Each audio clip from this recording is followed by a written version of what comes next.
اعوذ باللہ من الشیطان الرجیم بسم اللہ الرحمن الرحیم رب اشرح لی صدری ویسر لی امری واحلل عقدۃ من لسانی یفقہوا قولی اللہم الہمنا رشدنا واعذنا من شرور انفسنا اللہم انفعنا بما علمتنا وعلمنا ما ينفعنا وزدنا علما اللہم صل علی سیدنا محمد وعلی آل سیدنا محمد وبارک وسلم آمین یا رب العالمین۔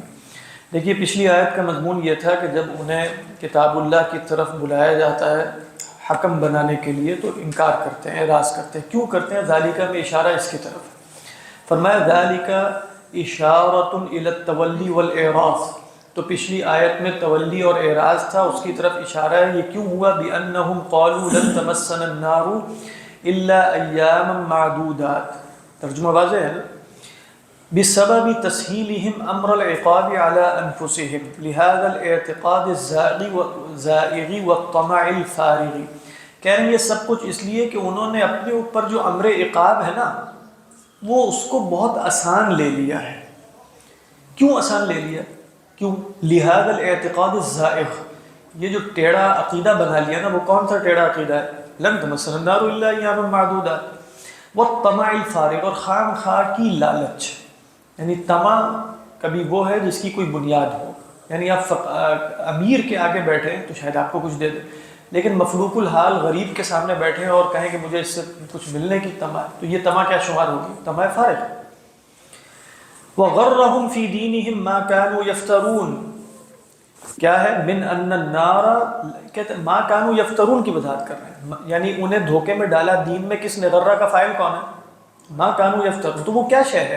من ان النار لن تمسهم، کہ بھئی یہ بات جو انہوں نے گھڑ لی کہ نار انہیں نہیں چھوئے گی، الا ایاما قلائل، چند دن، او ان آباءهم الانبیاء یشفعون لهم، یا یہ جو انہوں نے افترا پردازی کر لی کہ ان کے آباء ان کی شفاعت کر دیں گے جو انبیاء ہیں علیہم السلام، او انہ تعالی وعد یعقوب علیہ السلام الا يعذب اولادہ الا تحلۃ القسم، کہہ رہے ہیں یا ان کا جو گھڑی ہوئی شے ہے وہ یہ ہے کہ وہ کہتے ہیں اللہ نے یعقوب علیہ السلام سے وعدہ کیا تھا کہ ان کی اولاد کو عذاب نہیں دیں گے، الا تحلۃ القسم، ہاں مگر قسم کو حلال کرنے کے لیے۔ تحلۃ القسم کیا ہے؟ تحلۃ ایمانکم، کہا کہ اللہ نے فرمایا وَإِن مِّنكُمْ إِلَّا وَارِدُهَا كَانَ عَلَىٰ رَبِّكَ حَتْمًا مَّقْضِيًّا فَكَأَنَّ اللَّهَ قَدْ أَقْسَمَ عَلَىٰ نَفْسِهِ بِأَنَّهُ سَيُدْخِلُ النَّاسَ كُلَّهُمْ فِي جَهَنَّمَ۔ تو یہ تحلہ قسم پوری کرنے کے لیے تمہیں ہو سکتا ہے آگ پر سے بس گزار دیا جائے یا ایک دن کے لیے داخل کر دیا جائے، یہ تحلۃ القسم ہے، اس کے سوا کچھ نہیں ہوگا۔ بات واضح ہے؟ آگے فرمایا فَكَيْفَ إِذَا جَمَعْنَاهُمْ لِيَوْمٍ، تحلۃ القسم کہتے ہیں قسم کو حلال کرنا، قسم کو قد فرض اللہ لکم تحلۃ ایمانکم، فَكَيْفَ إِذَا جَمَعْنَاهُمْ لِيَوْمٍ لَا رَيْبَ فِيهِ، کیفا کے بعد اصل میں محذوف کیا ہے جو انہوں نے یہاں نہیں، وہ ہے کیف سیکون، کیا ہوگا اس دن پھر، اذا جمعناہم لیوم، تو فرمایا استعظام لما یحیق بہم فی الآخرۃ، بھئی جو آخرت میں ان پر وارد ہونے والا ہے نا، گھیرنے والا ہے انہیں، اس کا استعظام ہے، اس کی عظمت کا بیان ہے۔ وتکذیب لقولہم، اور ان کے اس قول کی تکذیب بھی ہے اس میں۔ کس قول کی؟ لن تمسنا النار الا ایاما معدودات، رویہ روایت کیا گیا ہے ان اول رایۃ ترفع یوم القیامۃ من رایات الکفار رایۃ الیہود، سب سے پہلا جھنڈا جو کفار کا قیامت کے دن بلند کیا جائے گا نا وہ یہود کا ہوگا۔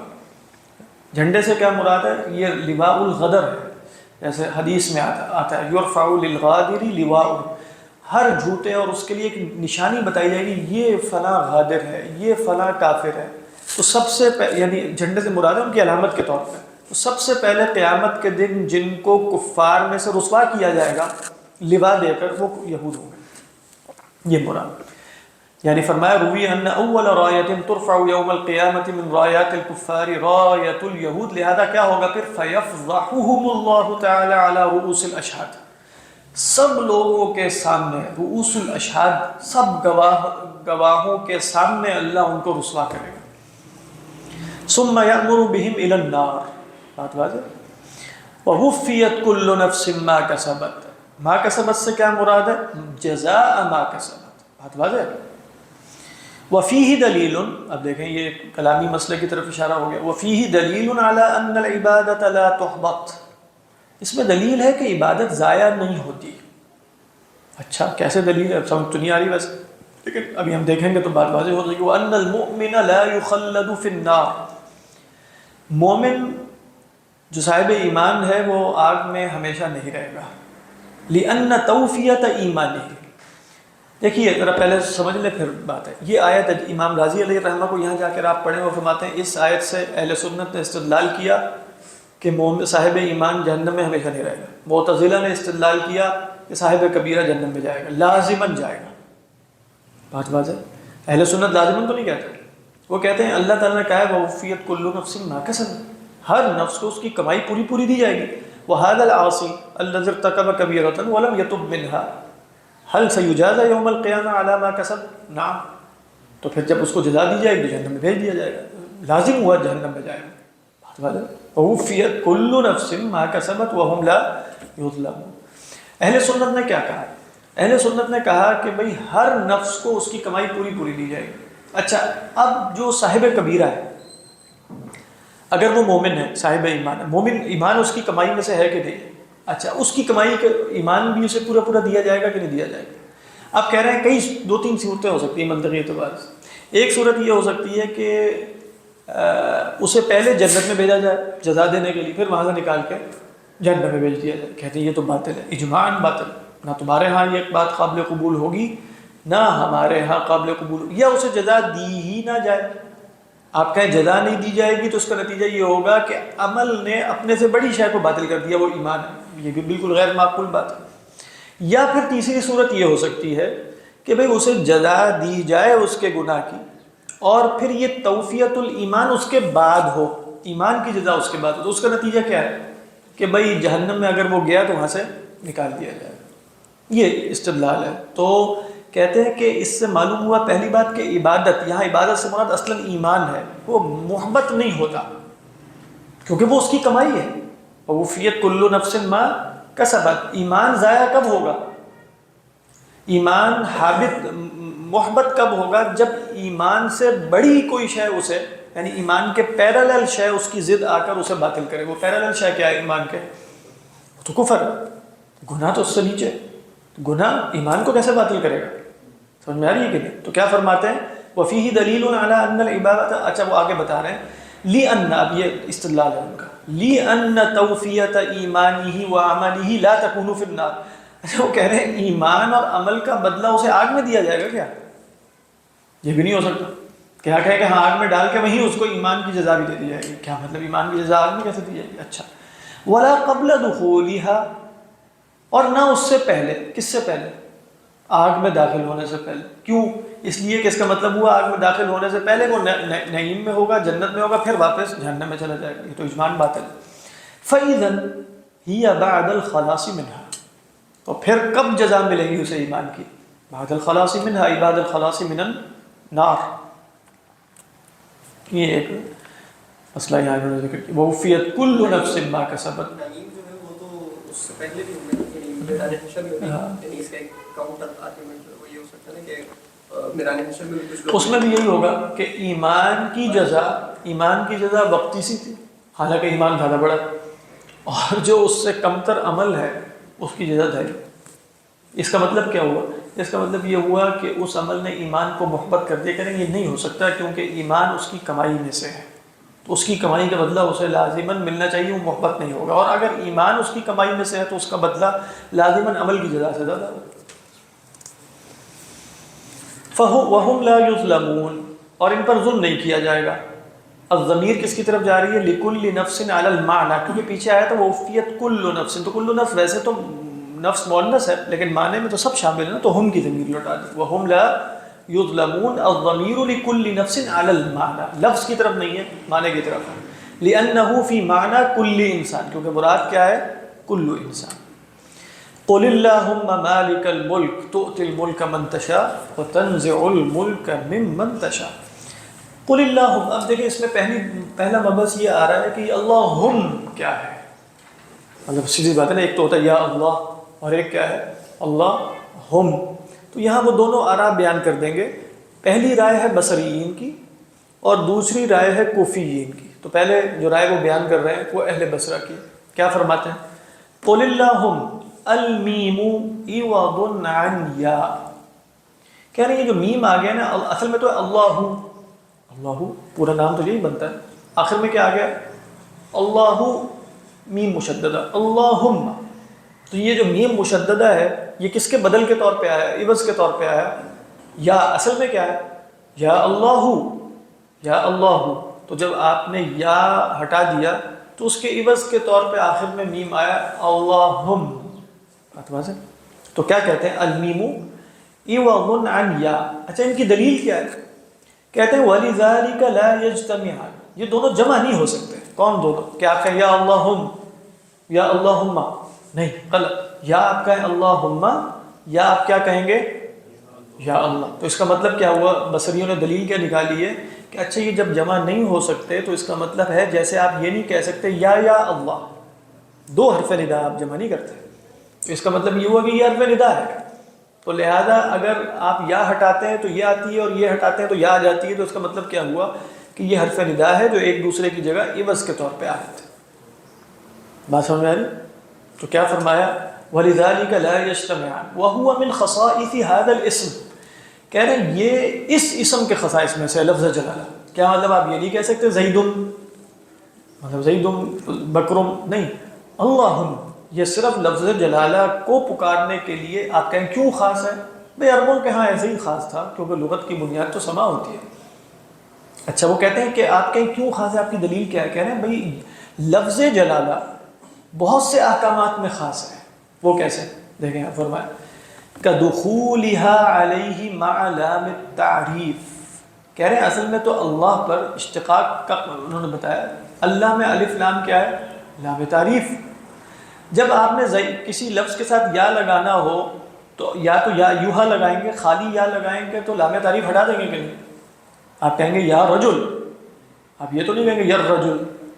سیدھی سی بات ہے تو. لیکن قرآن جو لفظ جلالہ اس کے خصائص کیا ہیں؟ یا اللہ، تو الف لام بھی لگایا ہے اور یا بھی لگا دیا. دلیل کیا اختیار کر رہے ہیں کہ بھئی دیکھو یہ خصائص میں سے ہے. اللہم کس کے خصائص میں سے ہے؟ لفظ جلالہ کے. كَدُخُولِهَا عَلَيْهِ مَعَ لَامِ التَّعْرِيفِ وَقَطْعِ هَمْزَتِهِ. ایک اور خصوصیت کیا ہے؟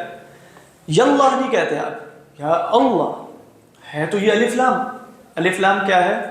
پکارنے میں یہ کیا ہونا چاہیے؟ آپ کہہ سکتے ہیں نا، یعنی اگر بالفرض جائز ہوتا تو آپ یا الرجل تھوڑی کہتے ہیں، یا الرجل کہتے ہیں، ایسے ہی ہے نا. لیکن یہاں کیا ہے؟ قطع حمزتی، حمزہ بھی اس کا قطعی کرتی ہے. اللہ، یا اللہ. سمجھ میں آ رہی ہے پکارنے میں. اچھا اور کیا ہے؟ وَتَاءِ الْقَسَمِ. دیکھیں آپ کہتے ہیں نا تاللہ، تا قسم کے لیے آ جاتا ہے لیکن صرف لفظ جلالہ کے ساتھ. تا زیدن، تا شمس، کچھ بھی نہیں ہو سکتا. تو بتانا کیا چاہ رہے ہیں بصریین کہ یہ جو لفظ جلالہ ہے اس کے ساتھ کچھ خصائص ہیں. تو انہی خصائص میں سے یہ کہ اس کی ندا میم کے ساتھ بھی آ جاتی ہے. دلیل سمجھ میں آئی؟ اللہم یا اللہ کے معنی میں ہے. آپ نے یہ تم نے ہم یہ کہاں سے ندا بنا لی؟ وہ کہہ رہے ہیں بھئی یہ لفظ جلالہ کی خصوصیت. سمجھ میں آ گئی یہاں تک بات؟ تو گویا امام بیضاوی نے کیا رائے اختیار کی ہے؟ بصریوں کی. کوفی کیا کہتے ہیں؟ وقیلا. یہ جو آگے رائے آ رہی ہے وہ کیا ہے؟ وقیلا اصلہ یا اللہ امنا. یہ آمنا آپ کیا لکھا ہوا؟ میرے ہاں آمنا لکھا ہے غلط. امنا بخیر، امنا بخیر. امنا کیا ہے؟ فعل امر. اما یا امو ارادہ کرنا. اما یا امو جیسے جہاں سے آیا نا ولا آمین البیت الحرام. تو اما یا امو سے فعل امر بنے گا امہ. امہ. تو ہم اللہ سے کیا کہہ رہے ہیں؟ یا اللہ امنا بخیر، اے اللہ ہم سے خیر کا ارادہ فرمائیے. بات واضح؟ قصد کیجئے ہمارا خیر کے ساتھ. اچھا یہ کہاں سے عجیب سی بات آ گئی؟ تو فخفف، کہہ رہے ہیں اب کیا ہوا یہ؟ اچھا اتنا لمبا لفظ تھا یا اللہ امنا بخیر، تو اب اللہم رہ گیا، یہ کیسے رہ گیا؟ تو فرماتے ہیں فخفف بحذف حرف النداء. پہلے تو یہ کیا کہ یا اللہ امنا بخیر میں ہم نے پہلے کیا کر دیا؟ حرف ندا حذف کر دیا. حرف ندا کیا تھا؟ تو تو اب کیا رہ گیا؟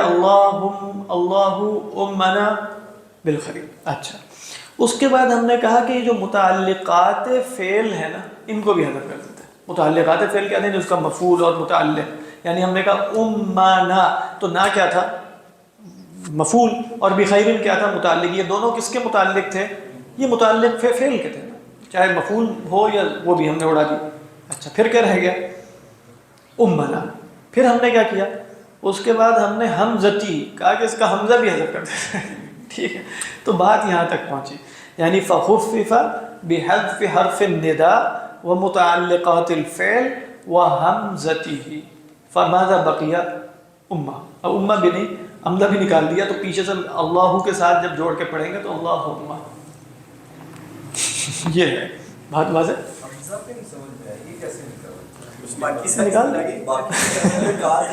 نکالنے سے مراد اصل میں یہ نہیں ہے کہ کسی وقت تھا اور اب نکال دیا.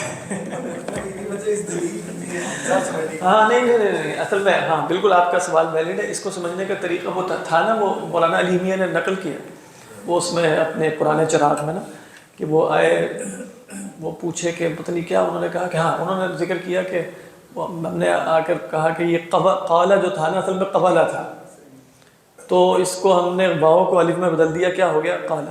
تو ایک شاگرد نے کھڑے ہو کے پوچھا کہ یہ قبلہ کب تھا؟ یعنی کبھی تھا قبلہ جو بعد میں آپ نے کہا کہ بدل دیتے ہیں اس کو. یعنی اصلاً تو کبھی بھی نہیں تھا ایسے. اصل میں کیا ہے، ہمارے سامنے عربوں کا ایک ہی لفظ آیا، وہ اللہم. وہ اللہم پہنچا.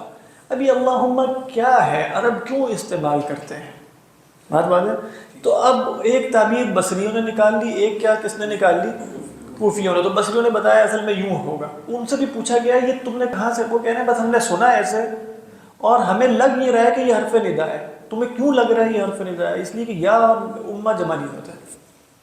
اور آپ کہیں اچھا یہ امہ حرف ندا کہاں سے؟ ہم نے تو کبھی نہیں سنا کہ کسی کو حرف ندا امہ کہہ کے. انہوں نے کہا یہ لفظ جلالہ کے خصائص میں سے. یہ ایک طریقہ بتایا. انہوں نے کہا کہ یہ خصائص وصائص کوئی نہیں ہے، یہ دعا ہے. یہ کیا ہے؟ دعا. اصل میں تھا یا اللہ امنا بخیر. ان سے پوچھا گیا یہ اتنا لمبا جملہ یہ اللہم کیسے ہو گیا؟ انہوں نے کہا ہمارے خیال میں اس طرح ہوا ہے. یہ سب خیالات، یہ سب کیا ہیں؟ خیالات. عام آدمی جو ہے نا وہ تو یہی سمجھتا ہے یہ لفظ چینج کر کے لکھ دیا انہوں نے اللہم. ہاں نہیں چینج کوئی بھی تعبیر. ہاں وہ تعلیلات جب ہم پڑھتے ہیں ہمارا خیال یہی ہوتا ہے کہ کسی زمانے میں عرب ایسے بولتے ہوں گے، انہوں نے کہا چلو بدل دیتے ہیں. یعنی اصل میں تو مراد ہے عرب بولتے کیسے. وہ کبھی بھی قوالی نہیں بولتے قوالہ، وہ ہمیشہ سے قالہ ہی بولتے ہیں. جب لکھا ہوا ہی کالا تو پھر قوالا میں جانے کی ضرورت یہ ہوئی کہ جب آپ مضارع میں جائیں گے تو پھر واو آ جائے گا، تو آپ کہیں گے قالا یا قالو تو نہیں ہے، قالا یقول.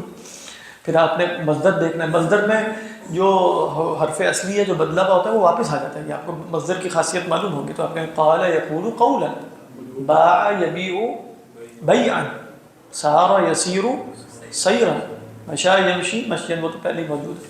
تو یہ ہے، اس لیے وہ بتاتے ہیں نا کہ پر حروف اصلیہ کیا ہے، وغیرہ تو عرب جیسے بول رہے ہیں وہی کافی ہے. پارٹ 1 میں شروع میں بھی یہ سمجھ رہا ہوں کہ یہ لفظ جو ہے نا ہاں پہلے ایسا تھا پھر ایسا ہو گیا. ہاں وہی نا وہ پھر وہ آپ کہیں گے کب تھا، تو کہیں گے یہ کس نے آگے بدلا ہے. ہم قوالا ہی بولیں گے. یہ تو کوئی بدعت لگ رہی ہے لغت میں. بس سمجھ میں آ گئی یہاں تک بات. اس پہ ہم نا جیسے کیا نام ہے، اعتراض بہت سارے ہیں. یعنی وہ کہا کہ اگر آپ کہیں یا اللہم جو ہے نا وہ امنا بخیر ہے، تو پھر آگے دعا واو کے ساتھ آنی چاہیے. کیونکہ ایک دعا تو پہلے یعنی آپ کہیں اللہم وآتنا فی الدنیا حسنہ. کیوں؟ اس لیے کہ اللہم میں ایک دعا ہوئی، اس دعا پر عطف ہونا چاہیے اس کا اللہم. اس کے انہوں نے جوابات دیے، لیکن جو اکثر لوگوں نے رائے اختیار کی ہے نا وہ بصریت کی. یعنی یہی رائے آپ یاد رکھیں. ہاں انہوں نے بھی قیل. وہ رائے کیا ہے؟ وہ رائے بالکل سمجھ میں آ رہی ہے کہ ہما اصل میں یا ندا کا عوض ہے. بس اتنی سی بات ہے، خلاص چھٹی. مالک الملک فرمایا یتصرف فیما یمکن التصرف فیہ تصرف الملاک فیما یملکون. کہہ رہے ہیں کہ مالک الملک کا مطلب ہے کہ اللہ تعالیٰ تصرف کرتے ہیں ان امور میں جس میں تصرف کیا جاتا ہے، ایسا تصرف جیسا کہ ملاک اپنی مملوکات میں کرتے ہیں. فیما یملکون، ملاک کون ہے؟ مالک کی جمع، مالک کی جمع ملاک. یعنی اللہ کو مالک الملک کیا کہا، کیوں کہا؟ کہہ رہے ہیں کہ اللہ ملک میں تصرف ایسے کرتا ہے جیسے مالک اپنے مملوک میں تصرف کرتا ہے. تو ملک اس کا مملوک ہے، یعنی ملک خود بادشاہی کو کہتے ہیں، اور وہ بادشاہی مصدر مملوک کس کا ہے؟ وہ اللہ تعالیٰ کا. قل اللہم، یا ملک نہیں کہا، قل اللہم مالک الملک. اسی علماء نے کہا کہ ایک مالک ہے، ایک ملک ہے، ایک مالک الملک ہے. جیسے ہم نے امام غزالی کو بھی دیکھا تھا، یہ سب سے زیادہ گہرا ہے. قل اللہم مالک الملک. اچھا، وَهُوَ نِدَاءٌ ثَانٍ عِنْدَ سِيبْوَيْهِ. یہ پھر ایک اور مسئلہ آ گیا. کہہ رہے ہیں یہ ندائے ثانی ہے سیبویہ کے ہاں. کیا مطلب؟ یعنی آپ نے کہا نا قل اللہم مالک الملک، تو اللہم مالک الملک، تو یا اللہ یا مالک الملک. یعنی یہاں یا معذوف ہے، یا اس کا عطف ہم اللہ پر دیکھیں. یا اللہ جب آپ بولتے ہیں، اللہ کس حالت میں ہے؟ یہ لفظ جلالہ ہے نصب ہے، حالت نصب ہے. یعنی ندا کا جو منادہ ہوتا ہے وہ مفرد بھی ہو تو وہ مبنی علی الضمہ ہے. سمجھ میں آ رہی؟ وہ مبنی علی الضمہ ہے فی محل نصب، فی محل ماذا؟ فی محل نصب. اس لیے جب آپ اس پر عطف لائیں گے یا اس کا بدل لائیں گے یا وصف لائیں گے، بدل لائیں گے یا وصف لائیں گے، تو آپ کیا کہیں گے؟ یا اللہ مالک الملک، یا اللہ مالک الملک. نہیں، یہ بات سمجھ میں آ رہی ہے؟ عموماً لوگوں نے کہا ایسا ہی ہے. یعنی اصل میں کیا ہے؟ یعنی یہ مالک الملک کا جو منصوب ہونا ہے یہ کس بنیاد پہ ہے؟ یہ صفت ہے کس کی؟ اللہ، لفظ جلالہ کی. سمجھیں؟ لفظ جلالہ اللہ مبنی علی الضمہ ہے فی محل ماذا؟ النصب. ٹھیک. سیبویہ علیہ الرحمہ نے فرمایا کہ میرے خیال میں ایسا تو نہیں. وہ کیا ہے پھر آپ کے خیال میں؟ وہ کہتے ہیں وَهُوَ نِدَاءٌ ثَانٍ. کہہ رہے ہیں یہ الگ ندا ہے، اس سے پہلے پھر گویا معذوف کیا یا مالک الملک. کیوں آپ اس کو الگ کیوں لے رہے ہیں یا سیبوئی؟ فَإِنَّ الْمِيمَ عِنْدَهُ تَمْنَعُ الْوَصْفِيَّةَ. کیونکہ میم جو آ گیا نا اللہم، کہتے ہیں یہ آ کر وصفیت سے مانے ہو جاتا ہے. مانے ہونے کا کیا مطلب ہے؟ واقعتاً وصف بن سکتا ہے یا اللہ مالک الملک، لیکن کہتے ہیں اللہم مالک الملک الگ ندا ہوتی ہے. بس خلاصہ یہ سیبویہ کی رائے ہے. باقی کہتے ہیں نہیں، یہ ضروری نہیں ہے.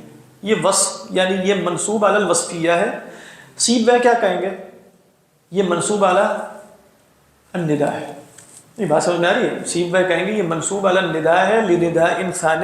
اما الاخرون فانهم يجعلون مالك الملك صفة للفظ الجلالة وهو مبني على الضمة منصوب محلا، منصوب محلا، ولذلك صفته صارت منصوبة. بات واضح ہے؟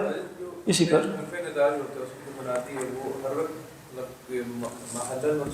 محلن منصوب ہے. چاہے وہ محلن مطلب چاہے وہ لفظاً جو ہے، یعنی چاہے وہ ہے یا حامدو مثلا، تو چاہے وہ رفع نہیں کہنا، اس کو کیا کہتے ہیں؟ ضمہ. اس کے اوپر چاہے ضمہ ہی کیوں نہ آ رہا ہو، وہ مبنی علی الضمہ ہے، نہ کہ مرفوع. بات مرفوع نہیں، مضموم ہے. آپ کیا کہیں گے؟ مضموم ہے.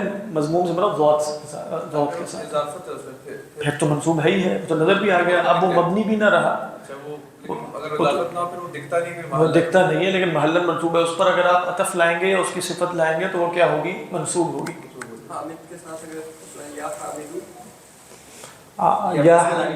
یا حامدو قاری الکتاب، قاری الکتاب، قاری الکتاب بھی لازم. اس میں آپ کیا کہیں گے کہ ہم جیسے لفظ کا اعتبار کریں، یعنی گنجائش ہوتی ہے کہ جب آپ کے لفظ کا اعتبار کر لیں یا محل کا اعتبار کر لیں. تو اگر آپ یا حامد قاری الکتاب لائیں گے تو آپ کہیں گے اعتبار من لفظ.